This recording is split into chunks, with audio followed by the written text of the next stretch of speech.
வணக்கம். Welcome to Nalini's kitchen. அன்றும் இன்றும் நல்ல ஒரு குளிர் காலத்தில் நம்ம இந்த குழம்பு பண்ணி சாப்பிட்டோன்னா நல்லா டேஸ்டியாகவும் இருக்கும், நல்ல வயிறுக்கு நல்ல இதமாகவும் இருக்கும்.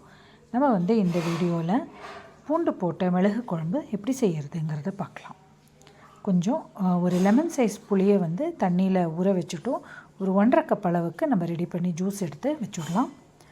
1 டீஸ்பூன் எண்ணெயை ஹீட் பண்ணிவிட்டோம். அதில் 2லேருந்து 3 டீஸ்பூன் அளவுக்கு துவரம்பருப்பு, 1.5 டீஸ்பூன் அளவுக்கு மிளகு, பெருங்காயம், நல்ல கட்டி பெருங்காயமாக ஒரு பீஸ் அளவுக்கு, 2லேருந்து 3 சேப்பு மிளகாய், கொஞ்சம் கருவேப்பிலையை போட்டு கொஞ்சம் சிவப்பாக வர வரைக்கும் வறுத்துட்டு ரெடி பண்ணி அதை மிக்ஸி ஜாரில் போட்டு அரைச்சி ரெடி பண்ணிக்கலாம். கொஞ்சம் கொரப்பாக அரைச்சிக்கலாம்.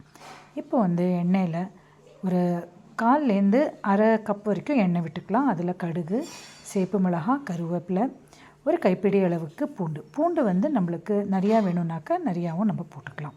ஸோ போட்டுவிட்டு அதை கொஞ்சம் வதக்கினப்புறம் கொஞ்சம் மஞ்சப்பொடியும் போட்டு ஒரு 1/2 நிமிஷம் வரைக்கும் அதை வதக்கினப்புறம் எடுத்து வச்ச புளி தண்ணியை அதோட ஆட் பண்ணிடலாம். அதில் 1 டீஸ்பூன் அளவுக்கு உப்பையும் போட்டுவிடலாம்.